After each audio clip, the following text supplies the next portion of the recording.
might be fun to do a project that's been inspired by the straw mat. And I am so in love with this pillow. Isn't it fun? Yes, let's take a look. Sherry came up with this I know. pillow. I love that it. That is so fun. Yeah. And it's, well, and these are the colors of Kwanza. they're the colors of Kwanza. And so, which, I mean, honestly, it's also the colors of Christmas, too. It is, think about yeah. it.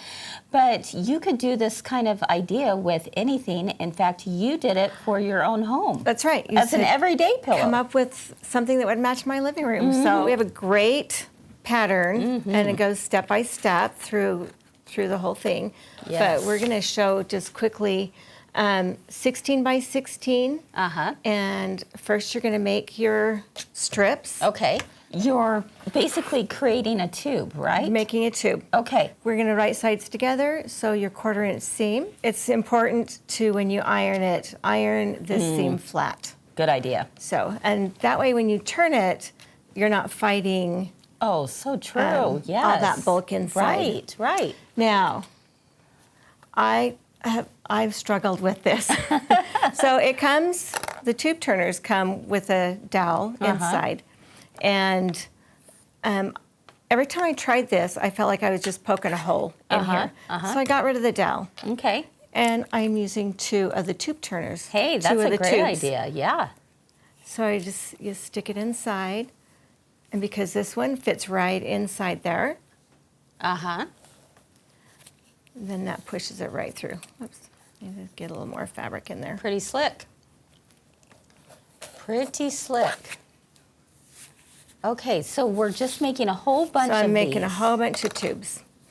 And then after those are made, you're gonna iron them nice and flat again. And making sure your seam is on the back side. Oh, it's so good I can't find the seam. There we go. So the seam's gonna be on the back side and you're gonna iron them flat. Sure. So. Oh, did you top stitch these?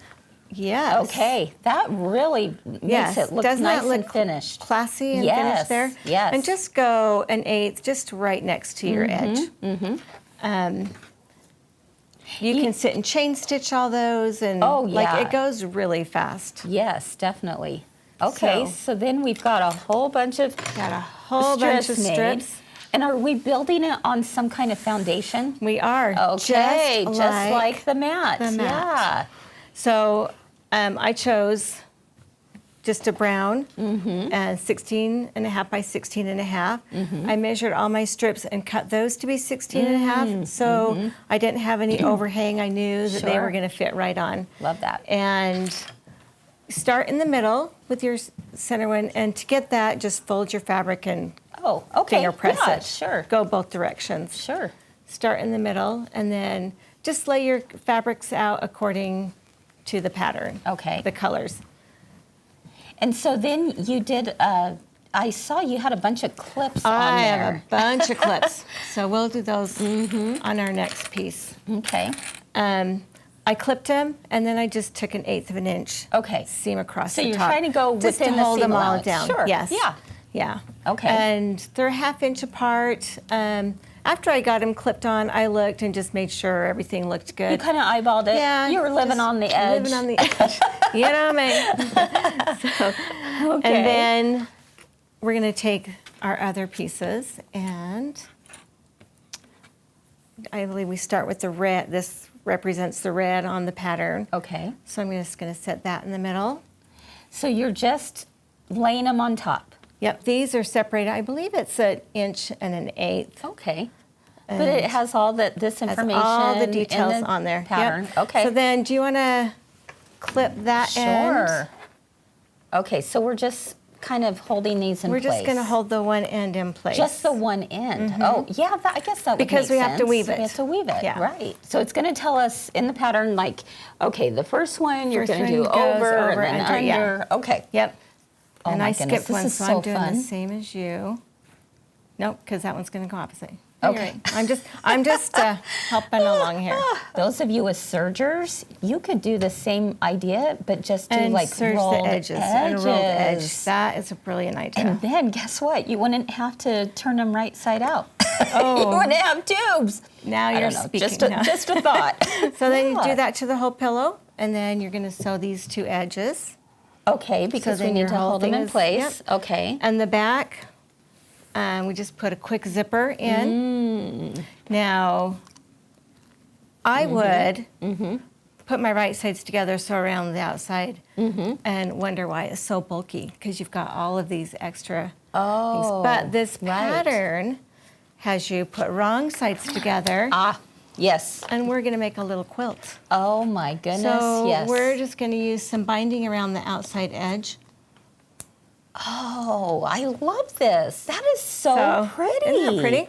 It really is. And you've got a like you nice- said, you could do it with anything. Okay, Super fun that's and easy. beautiful. And what a great inspiration piece to be thinking about Kwanza. Oh, yeah. And Yeah. and that mat, which is the foundation for all the printables, right? So fun, because I'm going to use this with my family and talk about the different colors and what they mean. Yeah. And just kind of, it's a great visual Yes. for them to see. Yes. And so then when they see this on the couch during Christmas, they're going to be reminded. And because this is going to be new for our family, I'm starting right at the 1st of December. I love it. So they Oh, my can goodness. see it and start thinking about it, and You know- they may even get one in the mail. Hey, there you go. Did you hear that, kids? Oh, I think this is wonderful. And, you know, it just really has me excited for all the celebrations. And I think it's a really wonderful thing when we can look past our differences and culturally come together with something like this. Oh, I'm so excited about it.